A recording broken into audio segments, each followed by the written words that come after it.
There were some lonely nights. There was some I can imagine. I would sit there. There's some times when I would just sit there for the 4:30, 5:30, and 6:30 and have nobody. And I'm like, oh, man, I just got out of the military. I got a kid, wife, and this isn't working. Welcome to the Hot Mic Show with Austen Alexander. I always like to get everybody's reaction when they first hear that because it surprises me every single time. How'd you like that? I was pretty amazed you had it. Like, I was expecting you just turn it on and we just start talking, but you had this whole intro. Yeah, it's that cost me $15 to make. I'm interested. Yeah.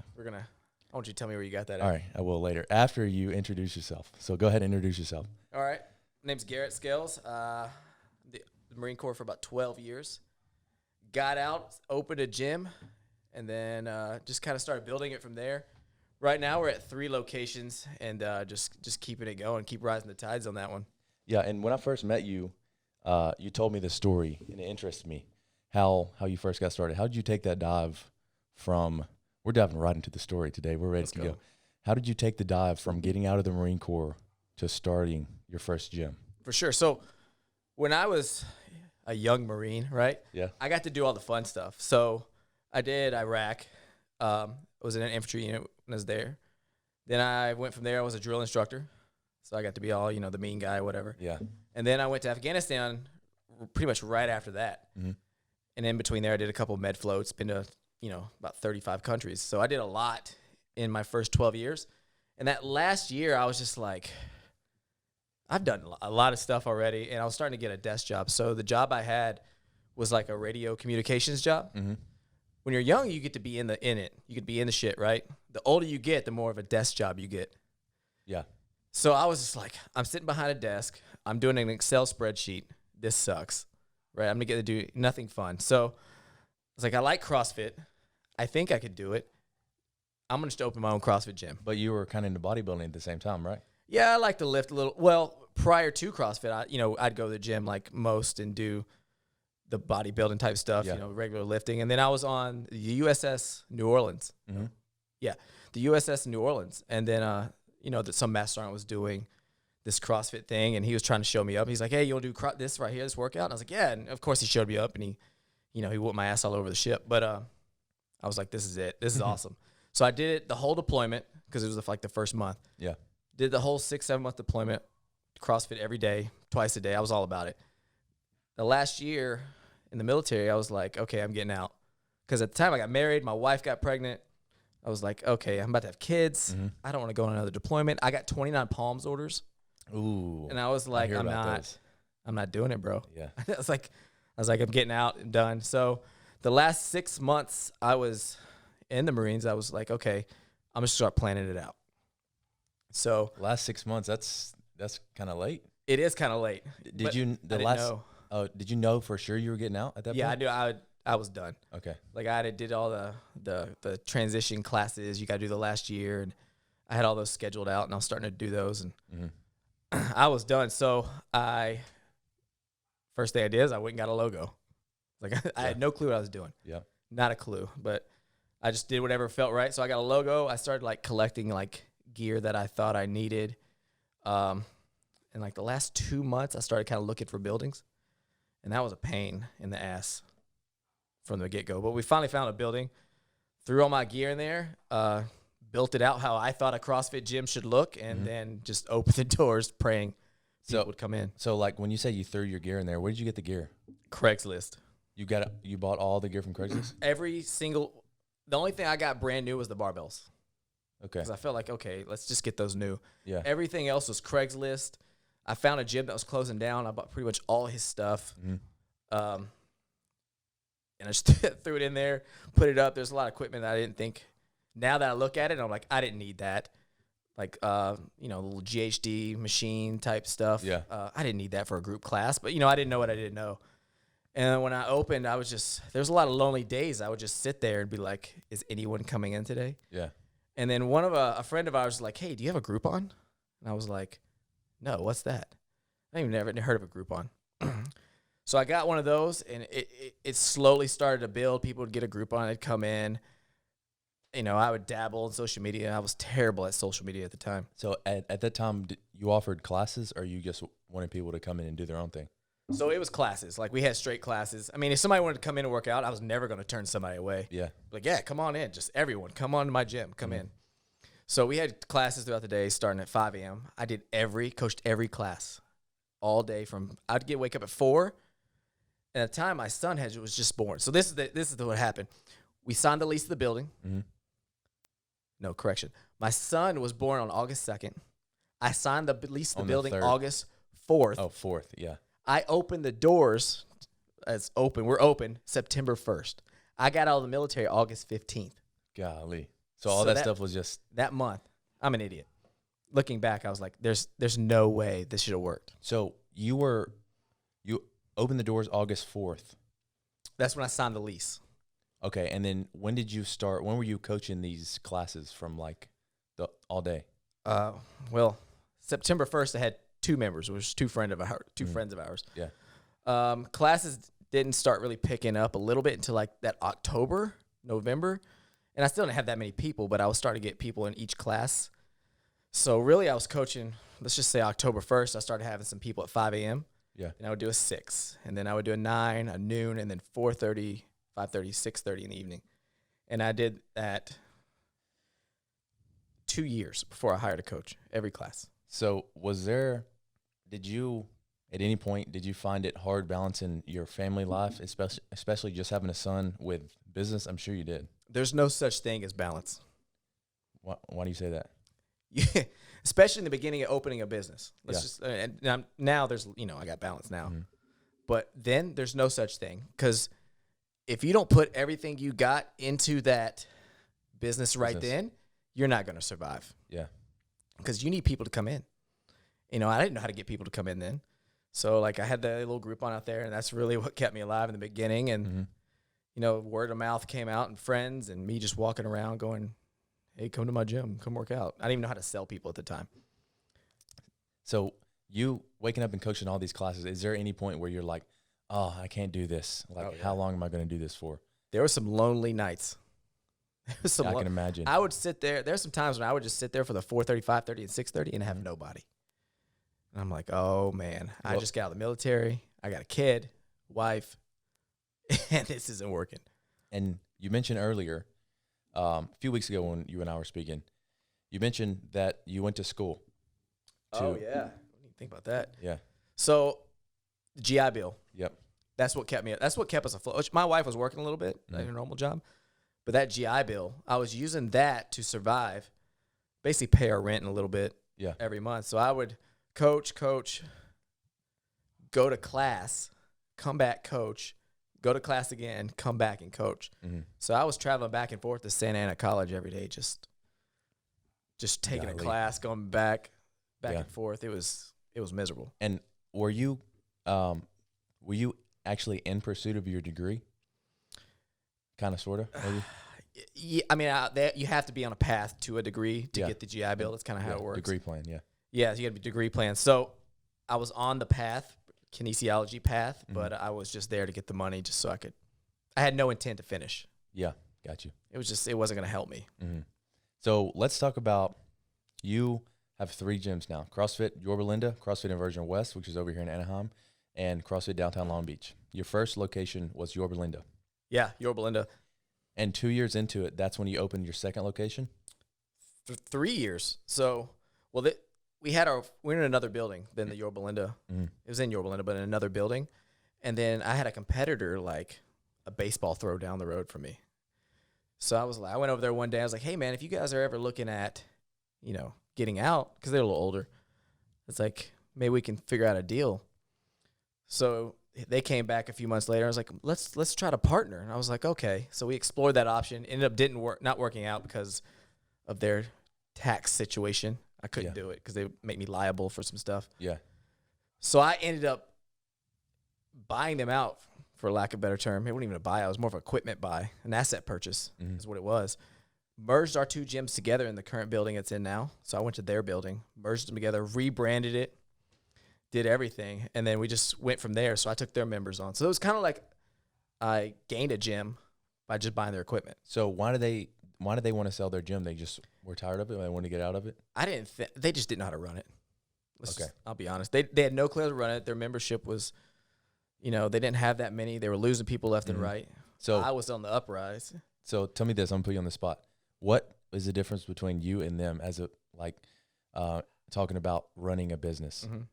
What factor do you have that they didn't have? Work ethic. Okay, so they just kind of didn't have their heart into it? I think they're, you know, in the beginning, I think it was a hobby for them. Yeah. You know, it's a business for me. It was a hobby for them, and they just kind of kept it going for all these years because they like to work out, CrossFit. And the older they got, they're probably in their 50s. I think they were just done with it.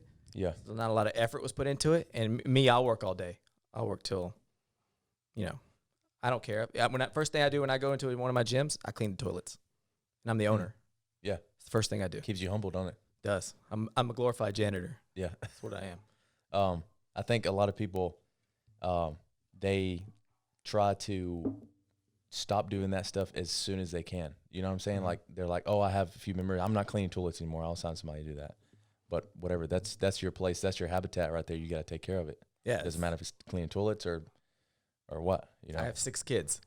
Yeah, so 3 humans and 3 gyms. I have 6 kids. Yeah, that's funny. So tell us, when you opened your second gym, were there struggles at all? Did you struggle to get members, or how did you do that? Did you learn how to market it better? So I own the one in Yorba Linda outright. Yeah. I had a friend of mine, his name's Jerry, come in. He was trying to partner me for a couple of years. He's like, let's do something. I was like, I'm not ready. I don't even know how I'd do it. It's a lot of work. So finally I was like, let's do it. So we looked at purchasing, buying out another gym. Didn't work out. You know, tax issues. Shocker. Yeah. We're like, screw it. We're going to open one from scratch. We're just going to go all in. So we opened the one here in Orange in West. And we spared no expense, basically. And it has been the smoothest build. So we opened that one with probably 10 people in there day one. And I think we're almost at 150 now. Golly. And it's been the smoothest build all the way up. And it's been easy. So go ahead and talk about downtown Long Beach. I remember I was down there when that gym was being constructed. And I was like, what is this CrossFit gym being put in there? I would look in the windows all the time. And was that easy, or how did that one go? That one's been a little difficult. So for one, it's a retail gym. It's not a warehouse. So it's called a boutique gym, right? Yeah. So I tried to buy that one a year earlier. Actually, before we built West. That's the one that didn't work out because of certain issues. Built West. It came back on the market, and I was like, it's mine. So I contacted, like, I got it. I'll buy it. We worked out the terms, whatnot. I took it over. We just recently moved it to another location because they sold the building out from under me. Yeah. So we moved it in a new location. That's a different beast down there, Long Beach. Because of the different kind of demographic? Exactly. Yeah. Everybody in that gym, I love them. They're awesome. But it's a different demographic. So, like, at Orange and Yorba Linda, there's not a lot of turnover with people. Yeah. Long Beach, people are constantly moving in and moving out. And the new fad of fitness, and there's a lot of turnover there. So you really got to be on top of your game in Long Beach to really succeed there. But, you know, we've took it from 66 when I took it over last January to 140 right now. So as far as turnover, what does that mean? Like, you constantly have to be changing things up and changing? Member turnover. So we'll have a lot of members leave, but we'll have twice as many come in. Yeah. So it's just a lot more member turnover there than it is the other locations. And why do you think it is? Because people are constantly going and coming, like, due to college, or? I think it's the college thing. I think people move in and out of Long Beach because it's really expensive. So there's a lot of moving in and out down there. If you move in there, it's because of work. It's not because you want to. For the beach. You can go to the beach a little cheaper anywhere. Yeah. So I think that's what it is, the constant moving in and out of that.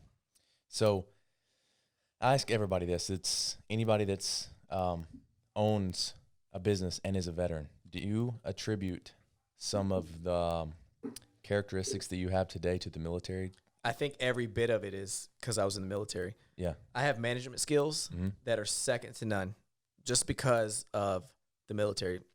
I was a drill instructor for a while. You gotta have almost be perfect all the time as a drill instructor. Yeah. Because you're putting on that persona to recruits, right? So, and you're managing an 80-man herd. So everything has to be on point, down to their boots to their, their equipment and everything. Yeah. So the attention to detail is the big thing that I have advantage over other gym owners is I see certain things or I understand certain things a lot faster. So we're going to completely change paces. Let's talk about, do you want to talk about earnings? Yeah, let's go. Or no? All right. So you went from, let's say when you first opened, let's say a month after you opened the first one, what were your earnings like? Were you in the negative? Were you in the positive? Let me think. So, Yep. So our first month, we probably had, 5 members. yeah. And that was my goal, 5 a month for the first year. Mm-hmm. So we probably had 5 members at 100, roughly average of 150 probably. So, whatever that comes out to, 750. Yeah. I can't math that well, so. 750. Yeah. So that was my first month, and I needed to make, if I remember correctly, it was about $4,500. That was your rent? My rent was $35, and then you have electricity and water and things like that. So I needed to make $45. Mm-hmm. I got in the black, turned a profit, got in the black. Yeah. Month 5. Okay, so where was this money come from? Savings? Like when you weren't the first 5 months? Yeah, GI Bill. Okay. My wife was working. Yeah. I cashed in my TSP, and then my parents gave us $10,000 when Isaiah was born. I think they knew I needed it. Yeah. So Probably. they gave us $10,000, which went to 2 months of rent. Basically, is Wow. what for the building is what it went. And we would honestly, if we didn't get that $10,000, we wouldn't have made it. So Came out of nowhere. that's crazy. So I imagine that whole entire 5 months, almost half a year, was it hard to sleep at night? Like knowing that you had this bigger investment in this dream? I just knew what I was doing. I knew the path. I didn't know exactly how to get there, Yeah. but I knew I was going to get there. Yeah. And I think you just don't know what you don't know. Mm-hmm. And Exactly. I was kind of dumb to it all, which is probably, if I knew what I knew now and in that situation, I probably would have freaked out a little bit. But now that I was so dumb to it, I mean, this is what's supposed to happen. I'm going to make it. We're gonna be good. And then when we finally got in the black, I was, it was like, okay, bills are paid. Yeah. Now how do I pay myself? And we paid ourselves, I think, month 6, maybe month 7. I remember Erica said, okay, let's write ourselves a 200. My wife, she's the CFO. Oh, okay. Yeah. Financial? If I did all the financials, we'd have no money. I'd spend it all on equipment. Yeah. She said, okay, let's write ourselves a $200 check. I was like, really? She's like, yeah. I was like, okay. So I wrote myself from a $200 check. It felt good, didn't it? I still have it. Do you? I still have it. You know what? I still have mine. I used to have it hanging up somewhere, but it was my first $200 from a marketing venture that I took on. Yeah? And it felt good. That was my first business. It feels amazing, doesn't it? It does. Even though it's only $200, Mm-hmm. It's got a message behind it. So flash forward, so now, was it year 4 or 5? We're in year 4. Okay. So in 4 years, you've built and established 3 gyms. Yeah. And total members, how many do you have spread across these 3 CrossFit gyms? 532. 532. Yeah. It'd be 531 in January because I just canceled my membership. I know you did. I'm sorry about that. Sorry. They come and go, man. I used to take it personal. Really? Yes. Oh, okay. And I didn't. I stopped taking it personal. Probably about a year and a half ago is when I stopped taking it personal. I was just like. Why was that? Was it the way they canceled or what? No, just immaturity of the business, of me. Yeah. Like, I get it. People come and go. Once I realized, like, people are just going to come and go. It is what it is. Mm-hmm. It's on you as a business owner to figure out how to rebound from that. I was less stressed. Because one person would cancel. I guess it's because I didn't have as much money at the time. Mm-hmm. Not that I'm rich or anything, but I just didn't have as much money in the business. So one person canceling was like a big deal. Yeah. I mean, now it's, it's not as a big, I don't want anybody to leave. Yeah. Don't get twisted. I don't want anybody to leave. Yeah. But I don't get upset about it. I'm like, okay. Like, when you say, like, hey, man, I'm not coming to mine. It's like, okay, it's fine. Well, actually, you were like, no, you can't cancel. I'm sorry. I have you locked in for a year. And I was like, what are you talking about? I didn't say that. No, I'm just kidding. That used to be the case. A year? I used to do year contracts. That's a big commitment. It was. And I was really good. I got good at selling them. But it came down to, it's like, You what's sold the them. point? You sold them up front? Well, you wouldn't pay for the year up front. You would just sign a year membership. Oh, okay. And I was like, what's the point, really? Like, people are not going to like it. I don't want you in the gym if you don't like it. Yeah, exactly. So I got a disgruntled person. Like, just give me a 30-day notice. We're good. I'm cool. So let's talk about now. You 522 members? 532. So what's your overall income every month now from these 3 gyms? The business revenue? Yes. We're north of $60,000 a month. So do you plan to open up another gym soon if you can find a perfect location? Yes and no. CrossFit, no. Okay. I think I'm tapped out. I think I'm spread enough between 3 gyms, especially since I got to travel to Long Beach and I live in Corona. Yeah. But we are starting a new venture. Mm-hmm. And I got a couple investors, a couple partners that we're starting with. I don't want to give too much. Still my idea. But it's basically an Orange Theory-ish meets CrossFit type thing. Okay, so what made you want to dive into those waters? Challenge. I think I got the CrossFit thing figured out. Yeah. Knock on wood. I mean, tomorrow it could all go south. All right, tomorrow it could all go south. But 1 month at a time. That's what I tell people. I think it's a new challenge. I think it's going to be bigger than what I have now because we're going to turn that into a franchisable model next year.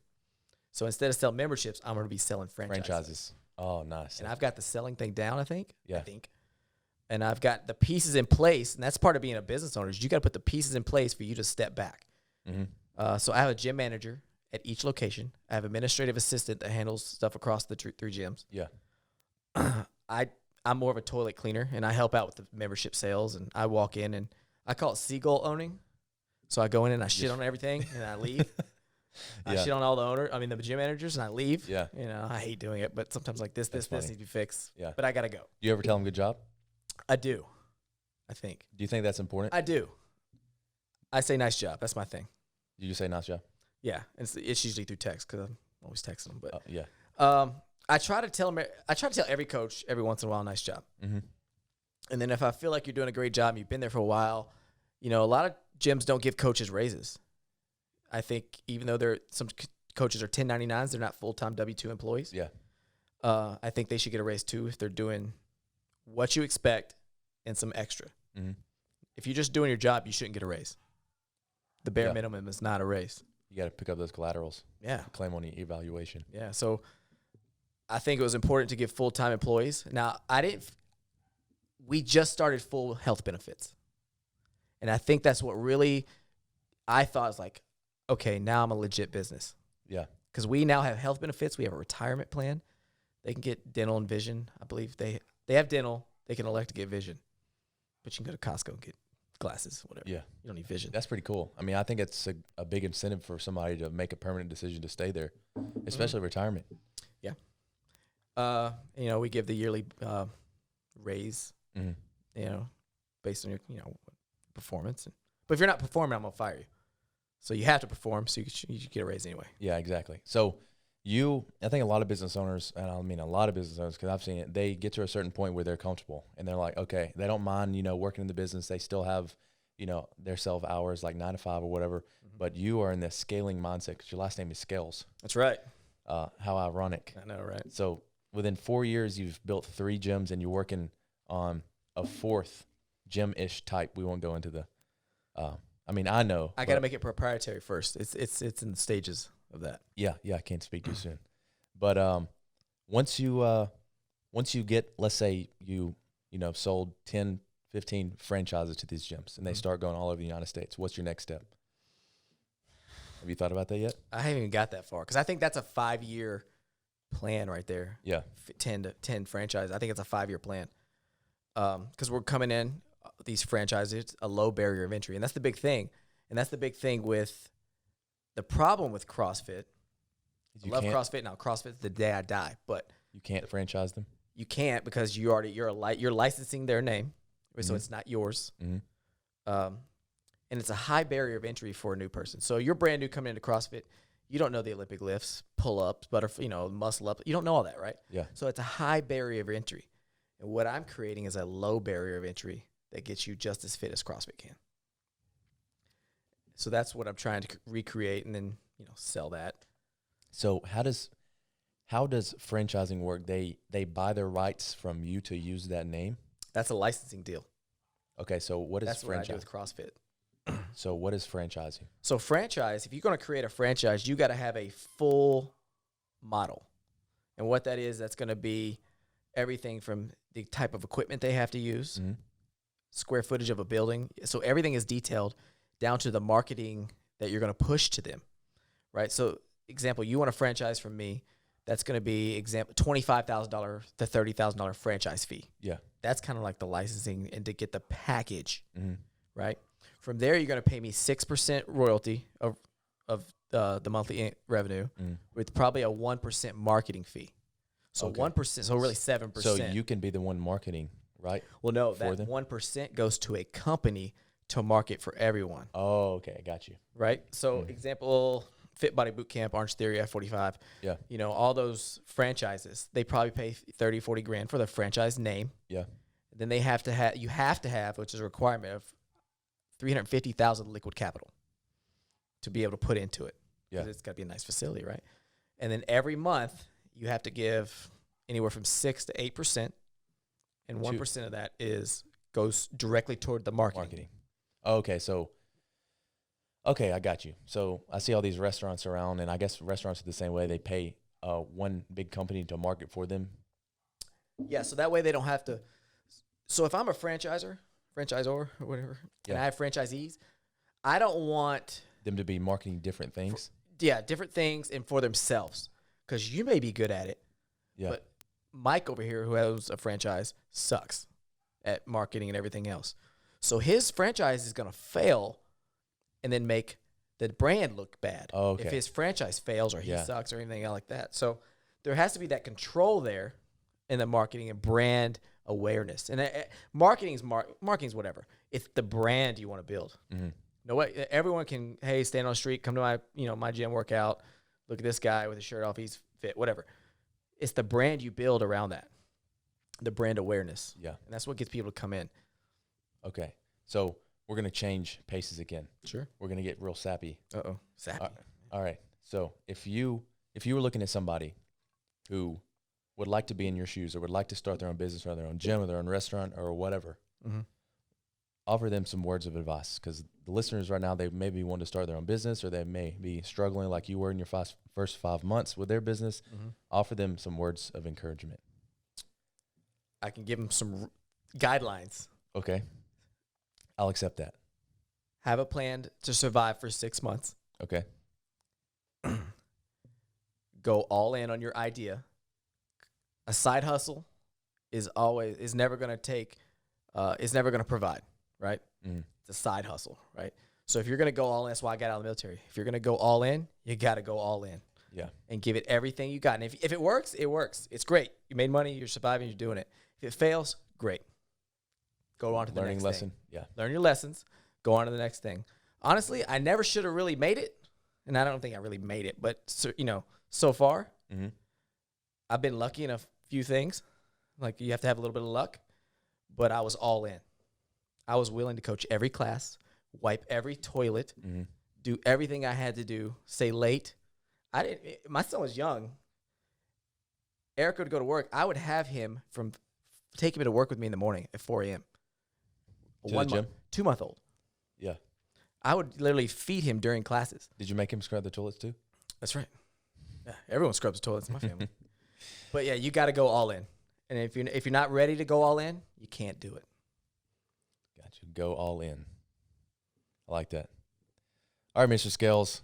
I really appreciate you coming into the good old Hot Mic Show. Do you have any other last words for the audience?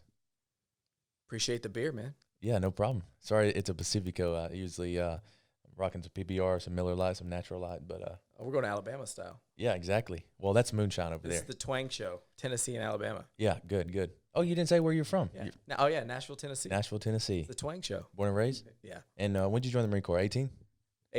2003. I just dated myself. You dated yourself? I just dated myself right then. What do you mean? Showed how old I am. Oh, okay. Dated yourself. Yeah, you're only 22, so. Yeah. 22. We'll leave it at 22. There you go. Just like I'm 18 again. That's right. But I feel like I'm 18. I wish. All right, y'all. I appreciate you tuning in to the Hot Mic Show. Garrett, you want to tell them where to find CrossFit Inversion online or where to find your social medias online? So we're on all 3 gyms are on Instagram: CrossFit Inversion, CrossFit Inversion West, CrossFit Inversion DTLB downtown Long Beach, and then CrossFitInversion.com. And you can click each website. Each gym has its own link on the website.